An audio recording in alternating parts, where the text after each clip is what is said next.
नमस्ते, मैं doctor Sunil Pawar, gastroenterologist और लिवर स्पेशलिस्ट विमाननगर पुणे यहाँ पे प्रैक्टिस करता हूँ।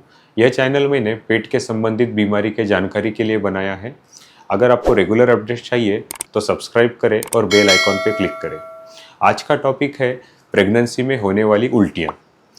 प्रेगनेंसी में उल्टियाँ होना एक काफ़ी स्वाभाविक है। ऑलमोस्ट 90% प्रेग्नेंट फीमेल में नौशिया होता है, 50% प्रेग्नेंट फीमेल में उल्टी की तकलीफ होती है, बट सिर्फ ओनली 3% लोगों में वॉमिटिंग की समस्या बहुत ज़्यादा मात्रा में होती है। तो ये वॉमिटिंग पहले 3 महीने में जनरली होती है। 2-3 किलो वज़न भी कम हो सकता है, तो उसके लिए घबरा जाने की बात बिल्कुल नहीं है। ये वॉमिटिंग होती क्यों है?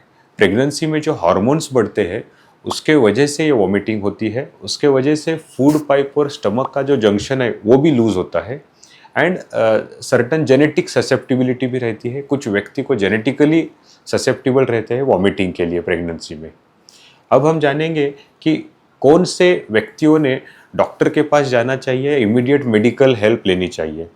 अगर प्रेगनेंसी के दरमियान होने वाली उल्टी के वजह से डिहाइड्रेशन हो रहा है, जैसे कि चक्कर आना है, बैठना पॉसिबल नहीं है, लेटने की ही इच्छा हो रही है, टंग ड्राई पड़ रहा है, यूरिन कम मात्रा में हो रहा है, तो ऐसे व्यक्तियों ने ज़रूर आप डॉक्टर से मिले, क्योंकि आपको दवा की और नॉन फार्माकोलॉजिकल एडवाइस की ज़रूरत है।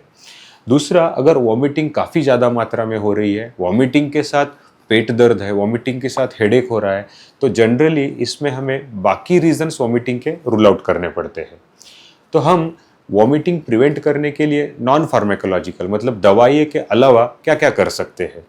दवाइयों के अलावा स्मॉल फ्रीक्वेंट मील्स मतलब कम कम मात्रा में खाना है, हर 2-3 घंटे में खाना है, वो हम कर सकते हैं। दूसरा, हाइड्रेशन मेंटेन करना चाहिए, उसके लिए पानी ज़्यादा मात्रा में सेवन करें। सेकंड, आप कोकोनट वाटर ले सकते हैं। फलों में केलों का सेवन अधिक मात्रा में करना है। इसमें सुबह उठने के बाद ब्रश करने से भी पहले आप ड्राई बिस्किट्स ले लें, आप खाकरा टाइप ड्राई नमकीन ले लें, उसके वजह से आपका वॉमिटिंग का सेंसेशन कम होता है। ऑयली फूड्स अवॉइड करने चाहिए, या लो प्रोटीन डाइट या हाई कार्बोहाइड्रेट डाइट ये भी कम करना चाहिए। कैफेनेटेड ड्रिंक्स कम हो, और कार्बोनेटेड ड्रिंक्स जैसे कि सॉफ्ट ड्रिंक वगैरह है उनका भी कम यूज़ हो। स्मेली फूड्स को अवॉइड करें, क्योंकि उसमें वॉमिटिंग की रिस्क थोड़ी ज़्यादा होती है। बहुत सारे पेशेंट्स को म्यूज़िक सुनने पर वॉमिटिंग का सेंसेशन कम होता है, या तो मूवीज़ या वीडियोस देखने पर वॉमिटिंग का सेंसेशन कम होता है। वॉकिंग भी आप ज़्यादा से ज़्यादा करने की कोशिश करें, क्योंकि उसमें भी वॉमिटिंग सेंसेशन कम होता है। अगर नॉन फार्माकोलॉजिकल एडवाइस ये फॉलो करने के बाद भी अगर वॉमिटिंग नहीं कम हो रही है, तो हमें दवा की मदद लेनी होती है, और उसमें कभी कभी आईवी फ्लूइड भी चढ़ाना होता है ताकि डिहाइड्रेशन की रिस्क ना हो।